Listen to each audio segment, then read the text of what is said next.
And hello everyone, welcome back to Saving Ghosts, where we study the afterlife and frankly what happens to you once you...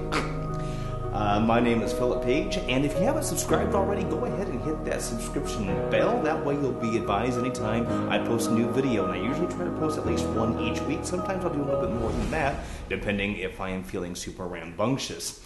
Now, there's been a question that's been asked of me recently, and this is a question that comes up from time to time, and that is, I would like to get into this, but how do I protect myself? What are the proper ways for me to protect myself? And the thing with that question, I was pondering how to answer this. And the thing about this question is that you can ask 100 different people and you're going to get 1,000 different answers on how to protect yourself. The conclusion that I came to is that there is no one right action to take, even though there's going to be some out there who are going to say, oh, that's absolutely not true. You have to do this, this, this, and this. My thing is that it's like religion and it's like politics. If you don't believe it, if you don't believe that it's going to be good for you, then it's not going to be good for you and it's not going to work for you.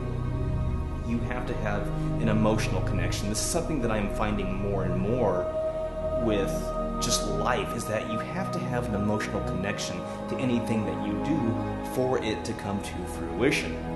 So to say that just using sage and holy water for you is going to work is not exactly true, because it might work for some, it might not work for you. Sometimes a simple prayer might work for you. Now, keeping that in mind, I will let you know what I do. Now, I will usually say a prayer before I start any type of session. I ask for Archangel Michael and Archangel Raphael. Those are the two that I always ask for. Archangel Michael, because he's the fighter, he's the protector, he's the guardian. He's also an agent of change. Archangel Raphael, because while he is a fighter, while he is a protector, he's also a healer. And so those two work very, very well together. There are some spirits that I feel just need to be healed, and that's where he can come in.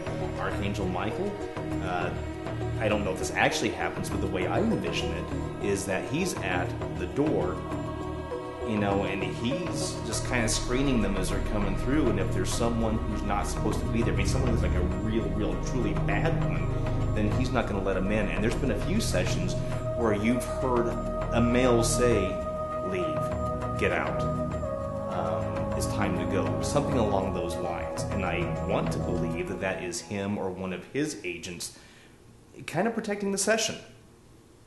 I do use sage. I use sage not so much because of a spiritual connection, but because there is scientific proof behind it that the smoke does cleanse the air of bacteria. And so, yes, I will use sage. I also do use holy water, blessed holy water specifically, because it's something that I believe is just an extra precautionary step. Call it superstition, whatever you want to call it. It's something that I do use because I do believe that it does work. Now, in conjunction with that, I also use cascarilla and Florida water. Now, those two are as far away from Western Christianity as you can get. They are part of a very, very old Catholic faith that teeters on Santeria. So I do use those as well. Now, before I started really getting into protection, I started, I guess about 2 years ago, trying to study the archangels, trying to get to know who they are, being okay with praying to them, because I was taught that you don't pray to the archangels, that you pray to Jesus, and that Jesus is kind of the carrier of messages. I don't believe that anymore, but that's how I was raised, so I had to undo that thinking. So it took me a while to get used to asking for the archangels, but now I do, and there are sessions where you will hear the name Michael being said. I've not yet heard Raphael, but I have heard Michael. So if you wear a cross, if you have stones, it's whatever you have an emotional connection too. Now, if someone comes to you and says, you have to do this for protection, and it doesn't quite feel right to you, maybe you can't put your finger on it, but it doesn't seem right to you, and let's say you even give it a try once or twice and it still doesn't seem right, then it's probably not right for you, and it's probably worth looking into something else. Some people simply wear a cross. I wear the Archangel Michael pendant. I do have a cross. I have a couple of crosses around here. But again, I am, for protection, I am kind of tied in with Archangel Michael and Raphael. So there's no one clear answer. What I would do, instead of asking individual people what they do, I mean, I'm not saying you can't do it, but what I would do to start off with is I would research past ways of, or how people have in the past, how they have protected themselves in this type of field. Now, what I believe is that you're always going to have bad spirits. There's bad people, there's going to be bad spirits. There's good people, there's going to be good spirits. It's going to happen. You're going to have some spirits that are going to come through, and they're maybe not going to be so nice. I believe in laying down ground rules. I believe in laying down boundaries. When I worked in social services, every time I got a new client, we laid down boundaries. And I believe in doing the exact same thing with the spirit world. And my dog is barking. Hold on. Okay, that might have helped out a little bit. I honestly don't know how much. So that's, I mean, I know it's not a direct answer, and I know there are some people who they want a direct answer. What do I do to protect myself?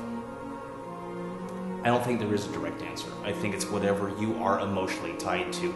There are a few rules, though, that I will say. Anytime you open a session, I don't care if it's with a PSP7, an app, a Ouija board, whatever it may be, anytime you open a session, you must absolutely close that session. You've got to.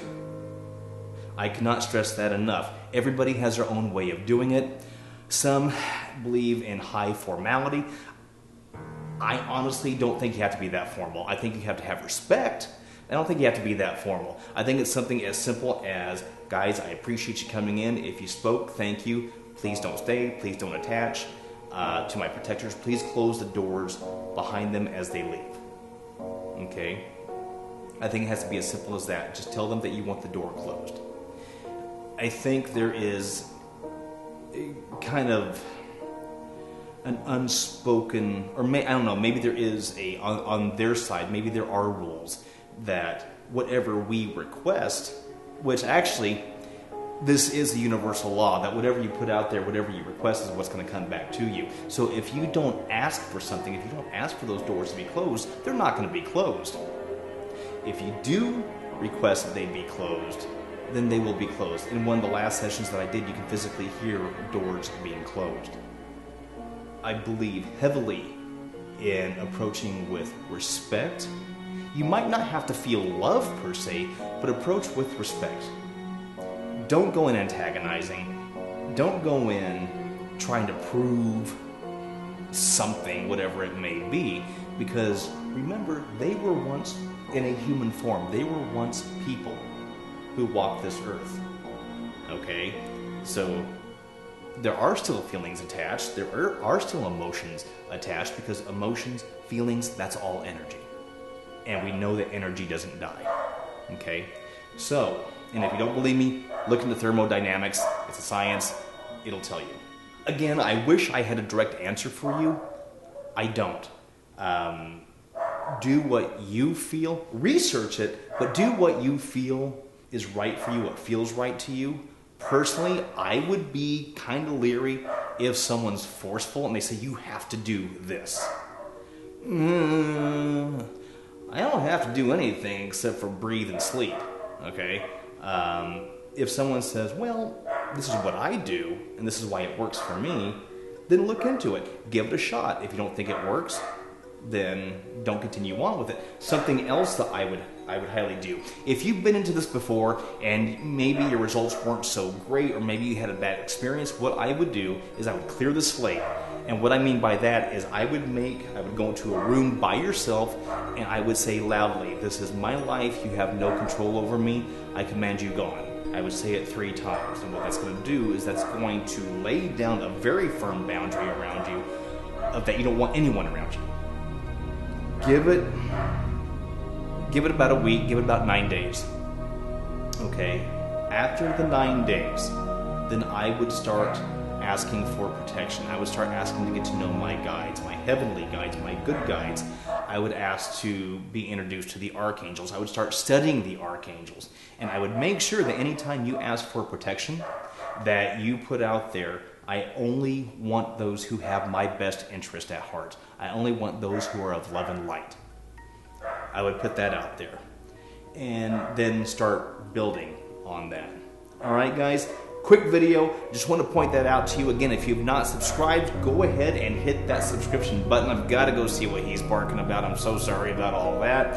And so if you have any comments, go ahead and put them in the comment section below, and I'll be talking to you guys soon. Okay? Take care. Bye-bye.